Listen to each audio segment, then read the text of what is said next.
भूमि राजस्थान को मैं प्रणाम कर कर बात की शुरुआत करना चाहता हूं। यही भूमि है जिसने वीर राणा सांगा, महाराणा प्रताप, वीर दुर्गादास राठौड़, पृथ्वीराज चौहान, महारानी पद्मिनी, पन्ना धाय और भामाशाह जैसे दानवीरों को भी जन्म दिया। और आज भी देश की सीमाओं की सुरक्षा की जब बात आती है, सबसे ज्यादा जवान जिन राज्यों में से जाते हैं उसमें से एक मेरा राजस्थान है। ये राजस्थान की वीर भूमि। मैं राजस्थान की वीर भूमि को प्रणाम कर कर मेरी बात की शुरुआत करना चाहता हूं। आज परमवीर चक्र निर्मल सिंह सेखों की जन्मतिथि है। निर्मल सिंह जी ने अतुल्य पराक्रम कर कर अपनी मातृभूमि की रक्षा के लिए साहस और शौर्य और बलिदान दिखाया। मैं निर्मल सिंह जी को भी मनपूर्वक श्रद्धांजलि देना चाहता हूं। भाइयों बहनों, 2025 का वर्ष सहकारिता वर्ष के रूप में मोदी जी ने ही इसका अंतर्राष्ट्रीय सहकारिता वर्ष का उद्घाटन किया। जब यूएन ने तय किया और सर्च किया गया कि सहकारिता वर्ष की शुरुआत कौन से राज्य से की जाए, कौन से देश से की जाए, तो उन्होंने हमारे भारत को पसंद किया और मोदी जी ने सहकारिता वर्ष का उद्घाटन किया।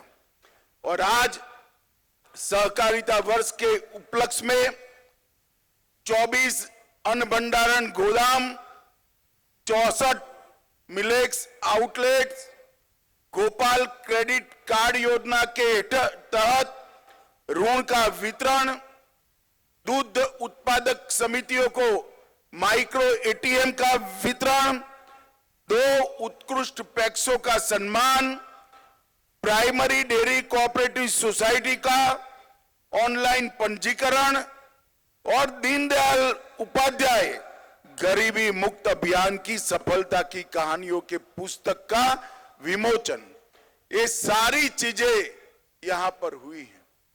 जब आज राज्य भर से सहकारिता के साथ जुड़े हुए नेता और कार्यकर्ता आए हैं, मैं आप सभी को कहने चाहता हूं कि विगत 100 साल के अंदर सहकारिता ने देश के विकास में बड़ा योगदान दिया है, मगर आने वाले 100 साल सहकारिता के 100 साल है। हर गांव, हर विकास, हर गांव, हर गरीब, हर किसान तक सहकारिता को पहुंचाने के लक्ष्य के साथ नरेंद्र मोदी जी ने केंद्र सरकार में एक स्वतंत्र सहकारिता मंत्रालय स्थापित किया है। आज 98% ग्रामीण क्षेत्र में सहकारिता की सक्रिय भूमिका है। देश का धान और गेहूं की खरीदी में लगभग 20% योगदान सहकारिता का है।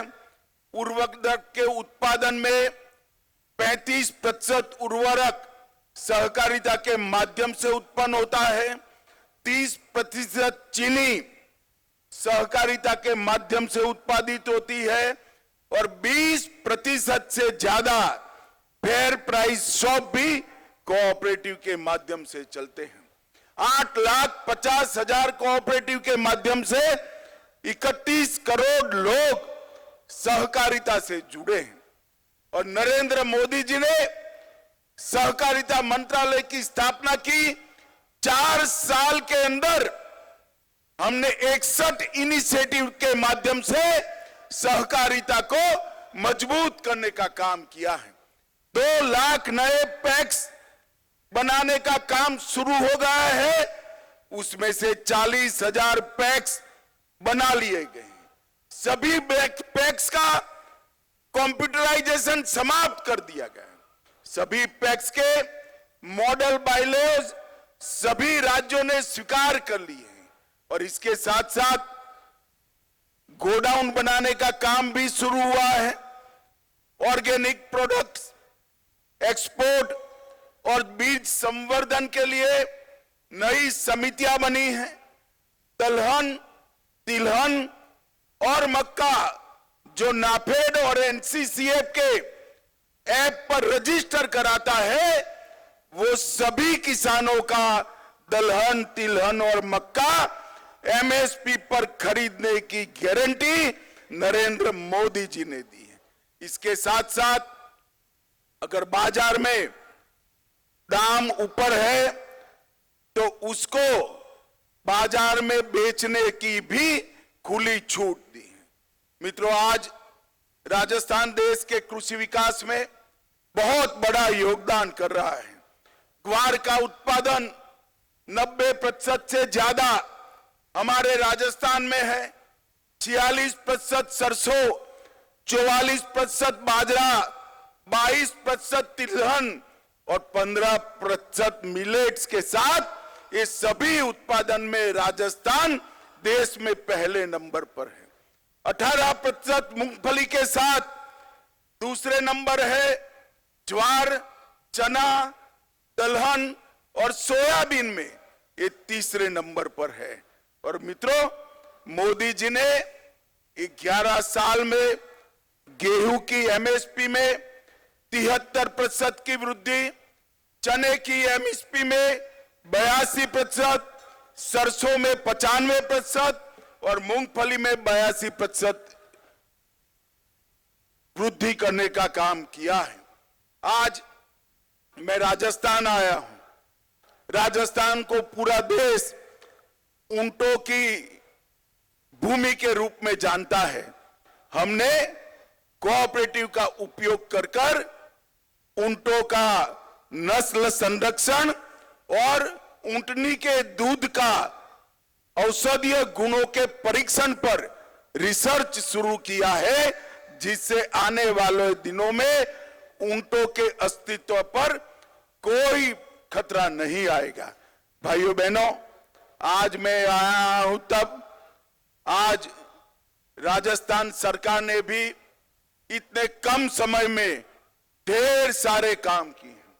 ये पूरा राजस्थान पेपर लीक से त्रस्त था। एसआईटी गठन कर एक कठोर संदेश पेपर लीक माफियाओं के खिलाफ राजस्थान की सरकार ने भेजा है।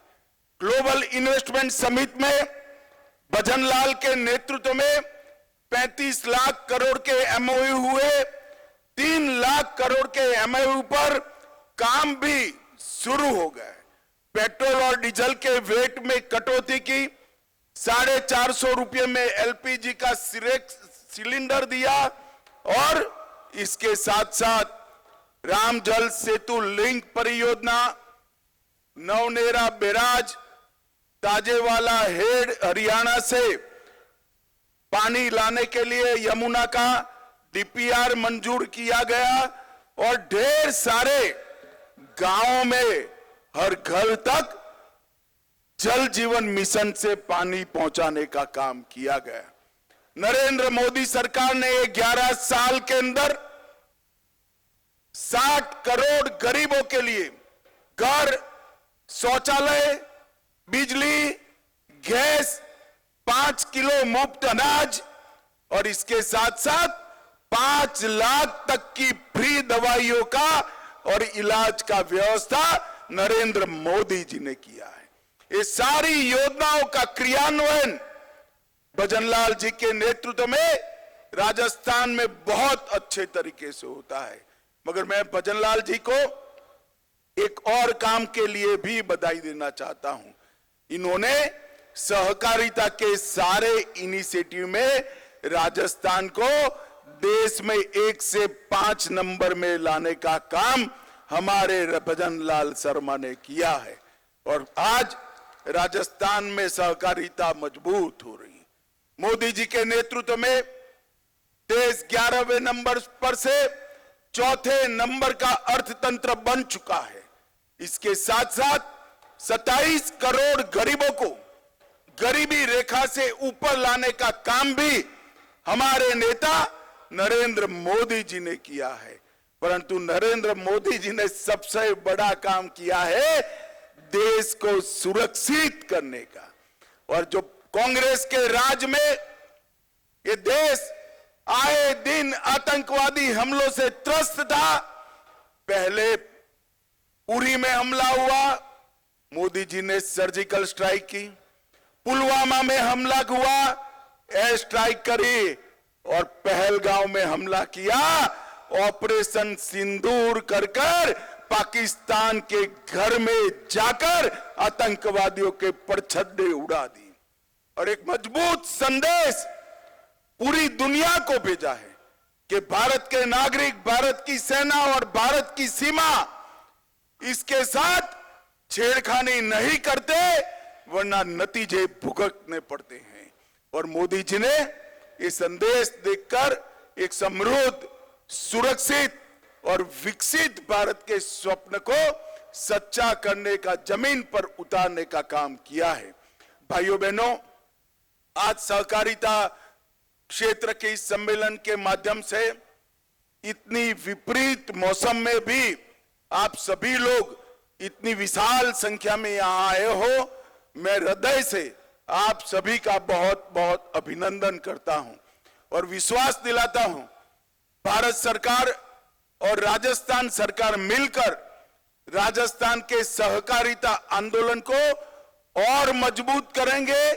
न केवल मजबूत करेंगे, 2047 में जब भारत आजादी की शताब्दी मनाएगा, उस वक्त हमारा राजस्थान का सहकारिता क्षेत्र पूरे देश में एक नंबर पर हो, इस तरह से इसका मजबूत खाका बनाने का काम करेंगे। मैं फिर से एक बार आप सभी का धन्यवाद करना चाहता हूं कि सहकारिता क्षेत्र को मजबूत करने के लिए 2025 के वर्ष, सहकारिता वर्ष को मनाने के लिए आप इतनी विपरीत मौसम में यहां आए हैं। आप सभी का बहुत बहुत धन्यवाद। एक बार फिर से ऑपरेशन सिंदूर जिन्होंने किया, वो सभी सेना के जवान और जिन्होंने ये मजबूत निर्णय किया, वो नरेंद्र मोदी जी के लिए दोनों हाथ उठाकर भारत माता का जयकारा लगाइए। सभी लोग अंत तक दोनों हाथ उठाए, जरा हाथ उठाओ भाई, मुट्ठी बींचो और प्रचंड आवाज से बोलिए, भारत माता की वंदे वंदे वंदे। आप सभी का बहुत बहुत धन्यवाद।